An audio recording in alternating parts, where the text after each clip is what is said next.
Welcome to Munchkin Land, a show where, well, I guess it's where I sit around and play games.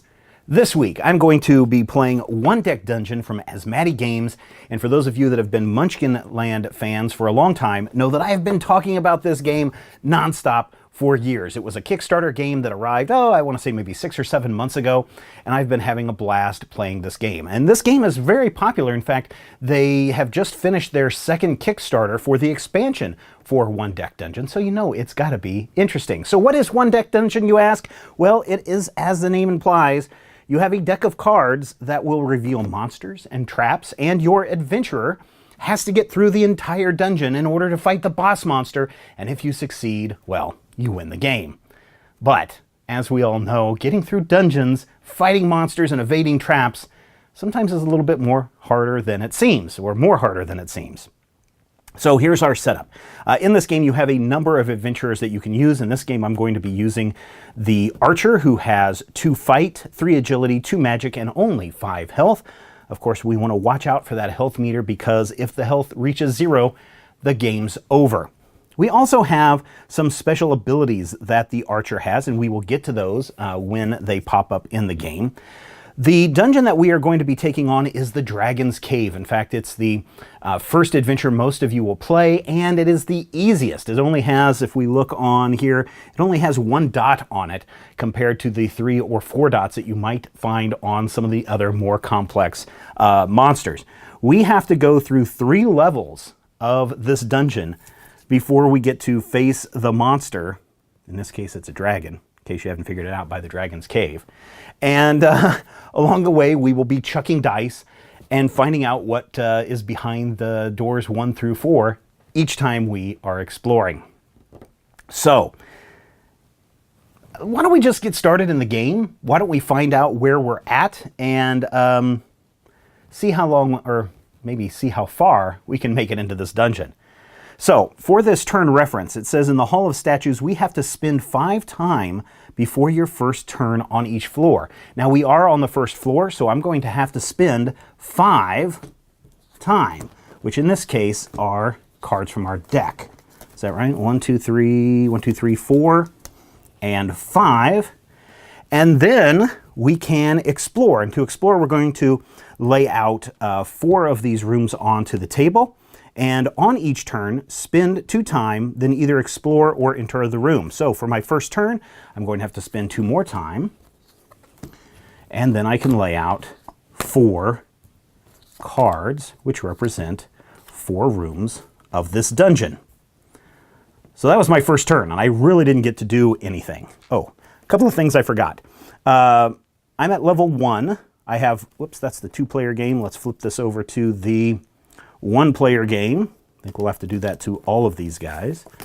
I may have been playing a 2-person game, but we do get 1 potion that we can use for this game, and we have to have 7 experience points in order to go on to level 2. Level 2 will give us some extra items as we go through this game, including some bonus dice. If I'm not mistaken, if we read what potions do, it says, start with 1 potion and add 1 for each potion type below. So I should be able to add another potion right here, plus the 1 that I have for my setup. And here I can spend a potion and heal 3 damage from 1 hero at the start of a turn, or 2 damage at any time. Well, I think we're ready to explore this dungeon, so let's spend 2 time. Each turn, spend 2 time. 1, 2. There's only 56 cards in this deck. Why don't I flip over this card and see what lies beneath? Oh, it's a locked door. This one should be pretty easy. Now, this one is a trap. And if we look at our Dragon's Cave, for traps, we have to cover, because this item has a shield, we have to at least get 2 dice covered for this, or we fail. And then the game's over, and we don't want to do that on the first turn. And then we can choose, based on this locked room trap, we can either choose to pick the lock or trash it open. And if we pick the lock, we will be rolling pink die, which is our agility, or if we decide to bash it open, we will be spending 2 die, which is our fight. And since we have to score 11 and we have to cover up 2 points over here in the dragon's lair, in the Dragon's Cave, I think I'm going to go with agility. So let us roll 3 agility. And I'm going to use my handy dandy 3D printed dice tower that I made a couple of years ago, just so that we can keep the dice in a contained area instead of them spilling out everywhere. And so here's what we have. We have, this is not good. Well, we have 2 die that we have to cover there. And then we have 7 die, or 7 points left. And we needed 8. This is not good. So, yeah, 2 we have to spin there, 6, 7. We missed it by 1. Darn it. So, we have to suffer the consequences. In this case, we have to suffer 1 damage. And we also lose 4 time, which is not good as we're trying to get through this dungeon. Now, just because we lost this encounter doesn't mean that we don't get any benefits from this card. If we look at this card, you can see a couple of things that happen. We can add to our items. So we could add another yellow die to our pool of die that we get to roll. We could add 2 experience points to this dungeon, or we could get a skill. In this case, we would get, if we had 3 magic, we could roll a black die. We could get this Shimmer Blast. I think, and we can tell from over here that we have 1 item and 2 skills.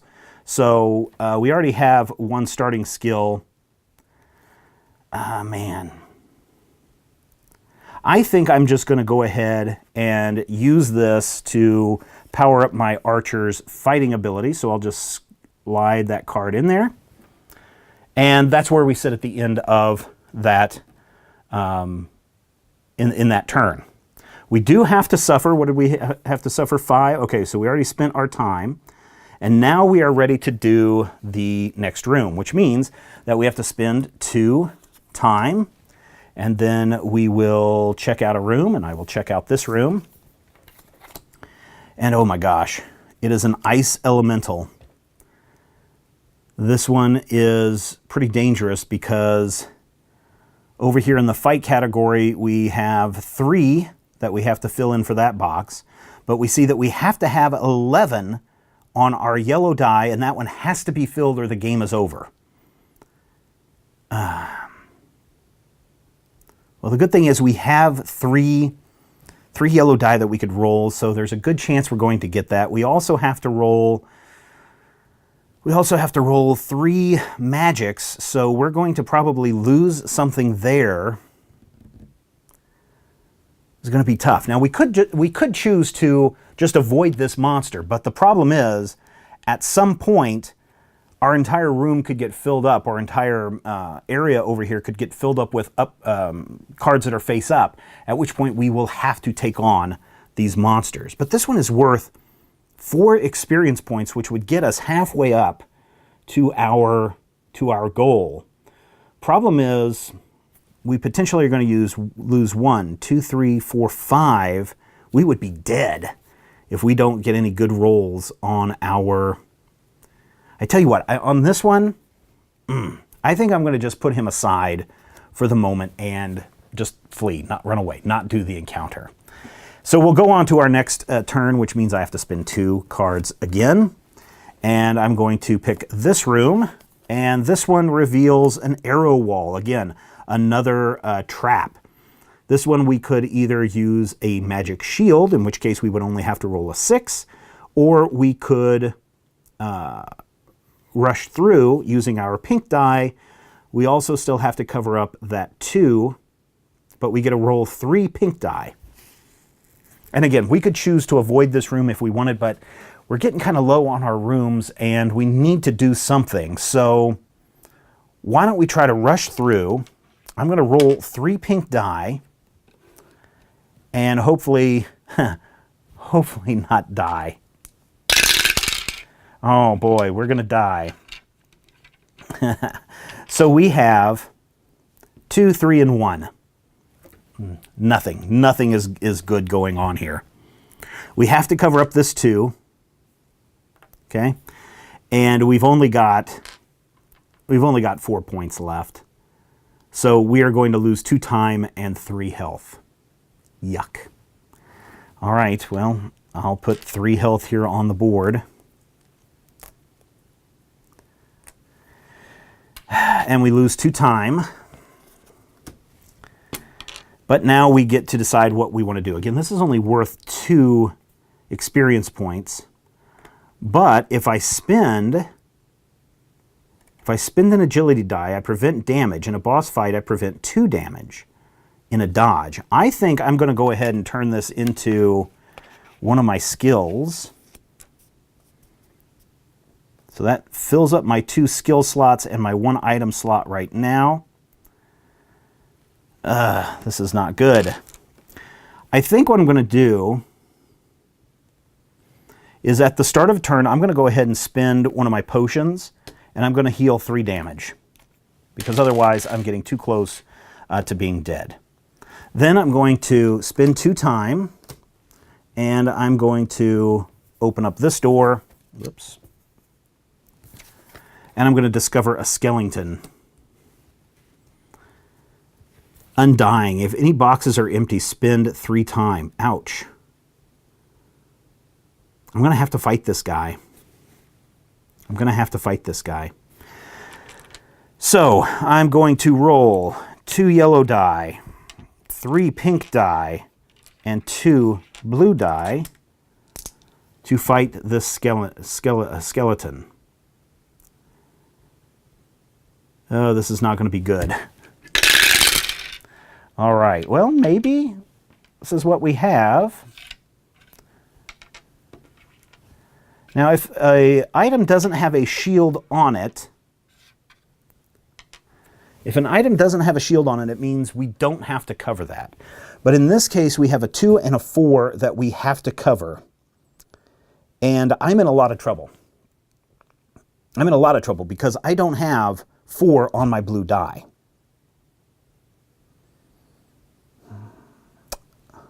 So what am I going to do? Well, I can cash in 2 dice.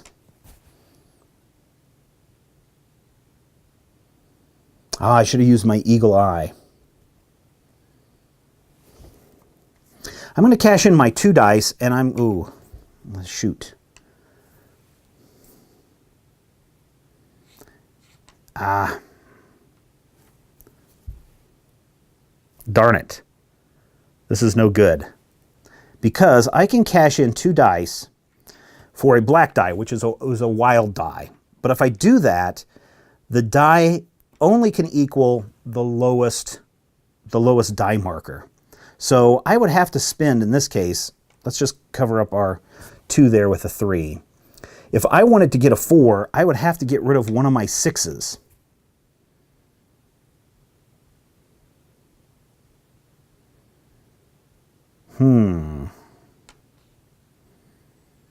Darn it. Well, all right, pink. So if I get rid of my pink, I would lose a health and a time. If I get rid of my yellow, I lose just a time. Well, I'll lose 2 time anyway. So I will go ahead and get rid of these 2 yellow die for 1 blue die, and that one will be at a 4. That covers up that one. I can spend this 6 to cover up the 5. I have no more yellows to spend. Let's see. Yeah, and there's no way that I can get any black die there, but here's what I'm going to do. I'm going to use one of my agilities to prevent a damage in a boss, to prevent a damage, because I'm going to take some damage here. I'm going to take 1 damage. I'm going to discard 1 damage. And I'm going to lose 3 time. And that is the end of that turn. That one was not very fun.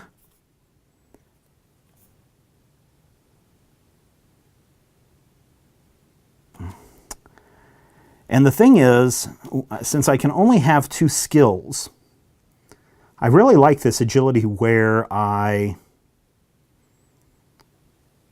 where I can prevent damage, but I do have this item that says spend a potion and re-roll all of my 1s and 2s and roll a black die, which could be very beneficial, but I only have 1 die, or 1 potion left. I think I'm going to end up spending this on XP. All right, now I'm in a dilemma. I can either fight this ice elemental or I can explore a room. And at this point, I think I'm going to explore. And so I'm going to spin 2, and then I can explore. And then I have to spend, so that's the end of my turn.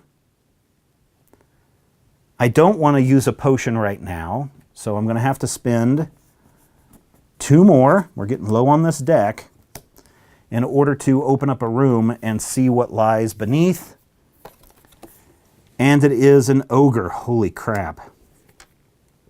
This one is also worth 4 experience points, but I could be taking a ton of damage because, oh, this is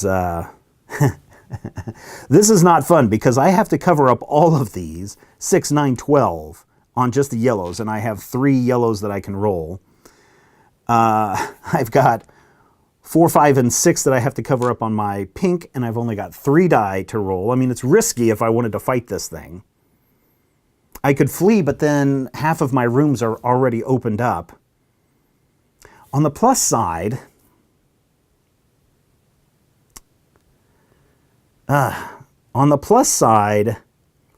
there are no shields that have to be filled and covered. But on the downside, I could potentially be taking 1, 2, 3, 4, 5, 6 damage, which would be the end of my turn, 7, 8 damage, which would kill me if I don't make these items.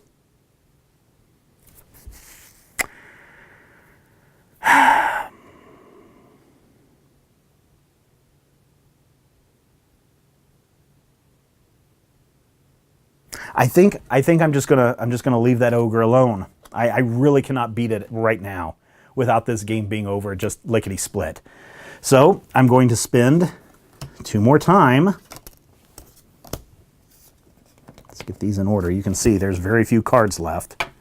And then there's some stuff that happens when I reach the stairs. But I'm going to flip this over and I'm going to discover a cave-in. I can dismantle it, meaning I can spend yellow, or I can climb over it and spin pink. But regardless, I'm going to have to roll a 2, or spin 2 to get that one covered. And it's worth 2 experience points, or I can add to my agility.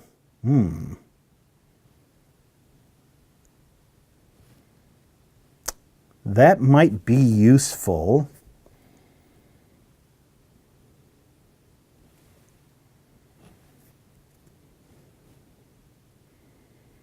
All right, I'm going to go and roll my pinks and see if we can get 11. We did not. Okay, we have to spin 2 to cover that up. And we hit 7, and there's nothing I can do with this. And so I will go ahead and spend 1 to prevent damage. So I'm going to take 1 damage. And I'm going to have to spend 2 time. And that is where that turn ends. This is getting tough. I think now that we are getting close to the end of the deck, I'm going to have to spin this other potion because I'm really just 2 away from dying. So I'm going to spin this other potion, clear out all 3 of those damage, spend 2 turns, 2 times, and I'm going to explore this last room. And you can kind of see where I'm at right now is that all of my doors, whoops, I got to keep that. Before we flip this over, I do get to keep this. And I'm going to, I'm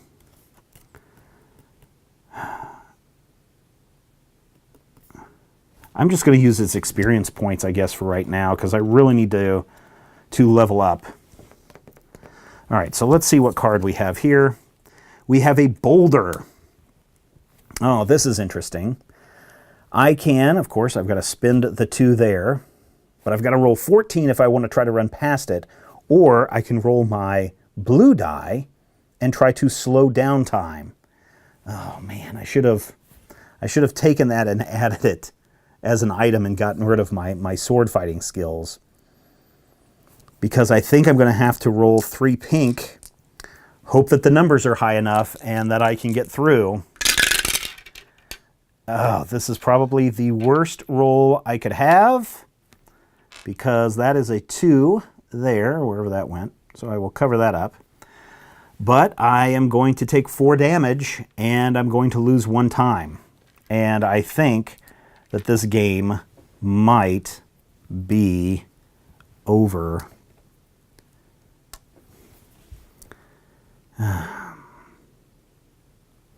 All right, so what am I going to do? Oh, actually, here's what I'm going to do. Because I can only have 1 item, I can get rid of an item if I want to. I'm going to get rid of this item. Put it over there.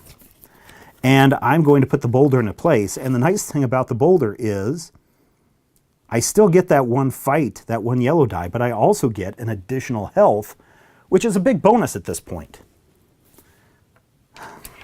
But I still think that I'm getting too close to being dead. All right, so here's what we're going to do.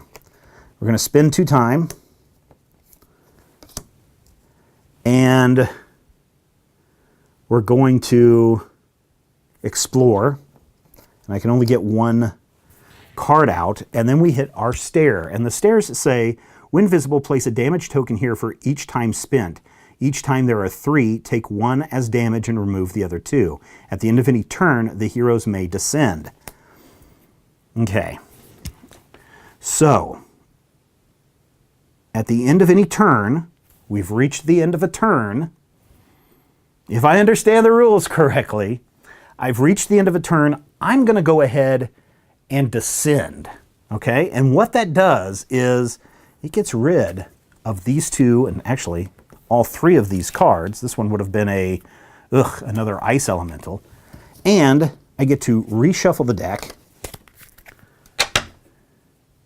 And I get to go down to the next level. Now here's where things are going to get a little bit more complicated, because now as I go down to level 2 of my deck for the dungeon for the Dragon's Cave, if I encounter a trap, not only do I have to try and cover up or potentially risk a point of damage, I still also have to do the stuff from level 1. So I still have to cover up 2 whenever I encounter a trap, and then a 6-pointer in order to prevent a damage.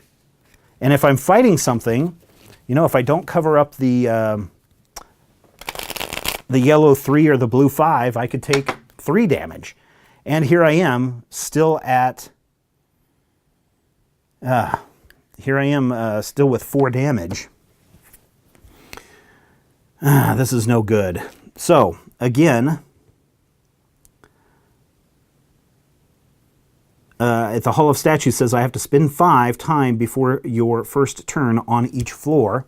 So I have to spend 5 time. 1, 2, 3, 4, 5. That's the end of that turn. I have no potions left. And I'm going to have to spend 2 more time. 1, 2, to explore. And then I'm going to have to spend 2 more time in order to pick one of these doors. And I'm going to go ahead and pick this one first. And we discover, oh no, it's another trap. It's a flame statue. I have to roll a 14 on my blues. This sucks. I may have died. Or I could roll my magic.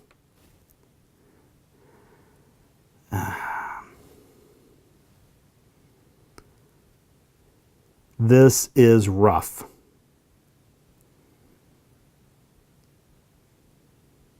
I can dodge it using my agility, or I could try and disenchanting it using my magic, and I'm gonna lose. If I do my blues, I'm gonna potentially lose 3 health, in which case the game is over. Yeah. Or I can try and roll pink again and potentially lose 4 health. Let's see where this goes.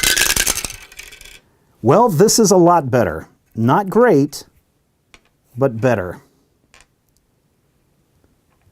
I had to hit 14. There was no way I was going to do that. I think blue might have been better. No, let's just... the game's over. Let me just see what would have happened. Yeah, no. Blue would have been worse. All right. So I can cover up my 2. I can cover up this 6. I'm going to lose a time, and I'm going to lose 3 health, which 1, 2, 3. I've only got 6. The game's over. I've lost the dungeon. I've lost the encounter for this game. What a shame. I'll say this. This game is really, really hard. I've watched the creator of this game play One Deck Dungeon multiple times, and in the times that I've seen him play, I think I have seen him win like 20% of the time. 1 out of 5 times that I've watched him play, he's won once. So this is kind of challenging. This requires that you do a little bit of math in your head to try and figure out what the chances are that you're going to be able to get those numbers. This game, of course, requires a lot of just chance, but that's kind of what's fun about this game. Of course, there are a number of monsters. Let's just take a look and see what would have happened. If I would have gone through and made it to another level, I would have had this dragon skin level, which now for every trap I would have had to cover up 7 shields. Or if I was fighting, I would have had to have hit 10 just on that. I really should have focused on leveling up. But then when I fight the dragon, look at how much I have to hit him for. That's why you really need to spend time leveling up. And if I would have made it to a level 2, for example, I would have had 3 items and 3 skills, plus a potion for reaching level 2, and I would have gotten a black die to be used in every encounter, which is a big plus in this game. So I really should have been focusing on trying to level up and maybe not so much on some of these other items, which may have helped me out. Now that I remember something, I kind of screwed up.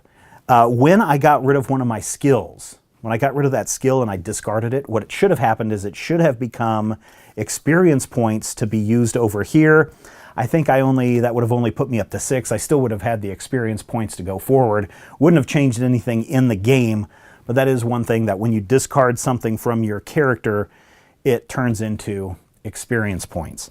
But the archer is not the only character that you get to play in this game. You could also play a paladin, you could play a mage, you could play a warrior, you could play a rogue, which, now that I think about it, maybe the rogue would have been the one that I should have played. But as you can see, each have different capabilities and abilities. In fact, the warrior has 4 fighting, 2 agility, 1 magic, but 6 health. So that could have been one that I could have used. Or maybe even the rogue, which has a lot of agility. And as you know, the traps really rely on either magic or agility to get through them. So maybe that is a way that I could have gone as I was taking on this dungeon. The other thing that's kind of nice, and probably a little controversial for some people will be totally put off by this, you will notice that all of the characters in this game are females, or women. And I think that's really, really cool, although some people have turned their nose up at it, but who cares, right? It's just a game, and it's a fun game. And I've really had fun playing this over and over again. It is One Deck Dungeon from Asmati Games. It's really not that expensive. I want to say it's like 25 bucks, if that.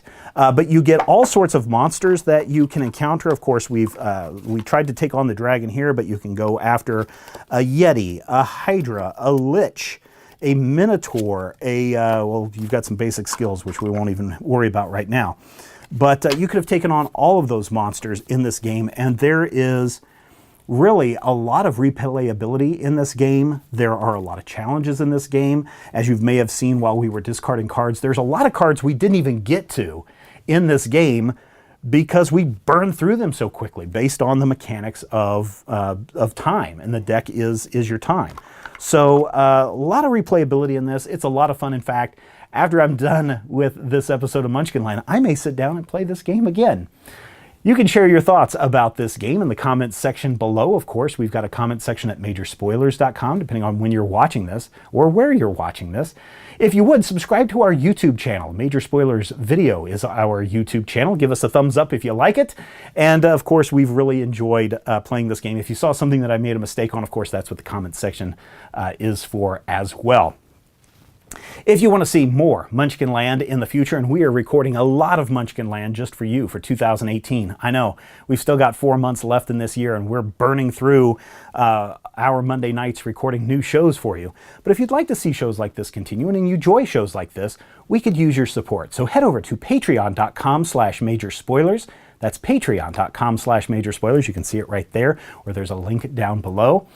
A small contribution every month will really help us out. $2, $5, $10, maybe more if you want to be Mr. Daddy Warbucks. We have a level for that as well. But every little bit goes back into our shows, and it gives us incentives to do more each and every week for you. And depending on your funding level, you can get things like t-shirts and behind the scenes and bonus podcasts and so much more. It's all over at patreon.com/majorspoilers. If you have any questions, you can reach out to me on Twitter. You can find me at Major Spoilers. And until next time, remember, it's not cheating if you don't get caught.